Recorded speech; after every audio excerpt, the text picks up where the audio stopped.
Hey salut mes amis, aujourd'hui on se retrouve pour une nouvelle vidéo et aujourd'hui nous allons parler de Last Pretenders, un manga qui est sorti il y a pas très longtemps chez les éditions Kana. Autant vous le dire tout de suite, ce manga il m'a vraiment beaucoup plu. Il n'est pas formidable, mais honnêtement il y a certains points qui sont très intéressants. Mais alors de quoi nous parle ce manga? Je vais vous le dire, c'est parti, petit résumé. Ce manga va donc nous raconter une histoire autour d'un tournoi intergalactique. En effet, il est coutume qu'un tournoi intergalactique entre les filles soit organisé pour désigner celle qui épousera le prince héritier et deviendra la future reine de la Terre et donc la future reine du monde. Le prince Chris, le principal concerné, a sa petite théorie. Comme le sang des peuples les plus puissants coule déjà dans ses veines, il lui paraît évident que la femme la plus puissante du monde devra elle aussi faire partie de sa lignée. Chris a alors l'idée folle de créer son clone féminin. Mais ce que n'avait pas prévu notre petit prince, c'est que son clone féminin allait se retourner contre lui. En effet, Kalki a bien d'autres intentions. Après avoir été élevée dans une stase pendant des dizaines et des dizaines d'années,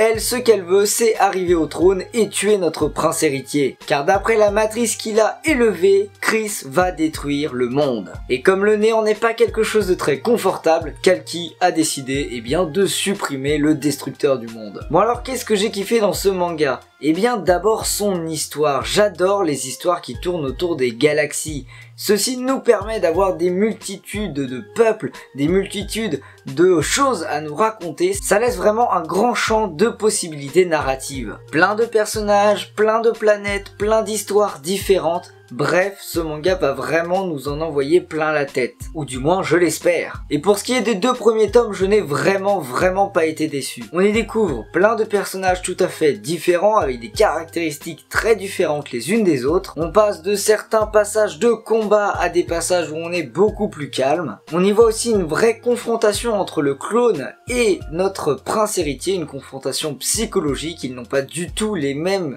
intentions. Et c'est aussi assez intéressant de voir toute l'évolution de notre personnage, que ce soit le prince ou la petite Kalki qui est le clone de ce prince. Donc vraiment je n'ai rien à dire par rapport à l'histoire. Personnellement je l'ai vraiment kiffé et j'espère vraiment kiffer encore la suite. Car honnêtement je sens que ça va nous annoncer des belles choses, même si c'est vrai qu'il y aura forcément une fin, étant donné que quand le tournoi sera terminé, notre aventure sera sûrement terminée. En tout cas, j'espère que, il y aura du lourd dans les prochains tomes. Ensuite, j'ai bien aimé les dessins. Je trouve les dessins propres, simples, efficaces. Bref, je les kiffe. Ils sont assez particuliers, mais en même temps assez basiques. Et franchement, moi, c'est quelque chose qui me plaît. J'ai pas besoin de quelque chose de très compliqué ou de très poussé pour les dessins. Du temps que c'est lisible, clair et tout simplement bien fait, moi ça me plaît. Donc pour les dessins, je suis ok. En plus, regardez-moi ça, les pochettes sont vraiment hyper belles. Là, c'est vraiment un ton très rose, rouge. C'est franchement magnifique, j'adore. Elles sont super belles, je kiffe ces pochettes, voilà, tout simplement.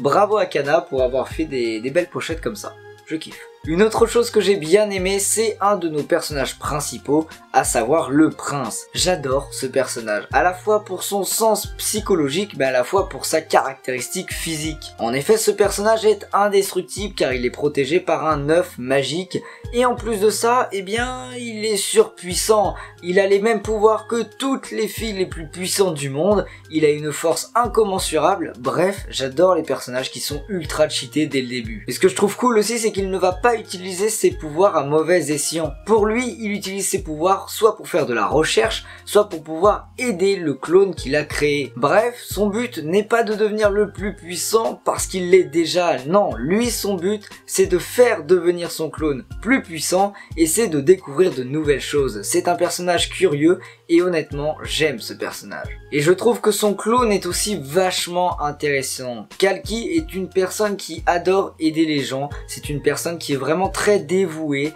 qui va découvrir d'ailleurs sa première amie. Et je trouve le contraste entre le clone et le prince vraiment très intéressant. Ce sont vraiment 2 psychologies différentes, 2 psychologies qui vont s'affronter et évoluer ensemble.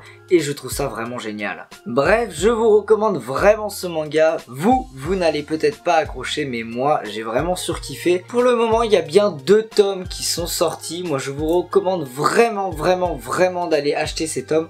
Ils sont vraiment très sympathiques. Après, ce n'est pas non plus un manga qui sort énormément du lot, mais c'est un manga très sympathique à lire. Si cette vidéo vous a plu, n'hésitez pas à me le dire dans les commentaires. Ne vous inquiétez pas, je lis absolument tout. De toute façon, vous n'êtes pas non plus 40 milliards à me suivre, donc pas de problème, je réponds à tout le monde. Et sur ce, moi je vous dis à la prochaine pour de nouvelles vidéos.